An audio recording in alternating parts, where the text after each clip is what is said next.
Ang ginawa kong kanta na wala, naisip ko lang, pero yung meaning, ewan ko rin.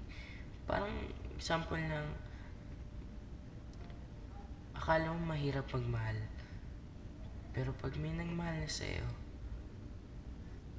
masarap pala.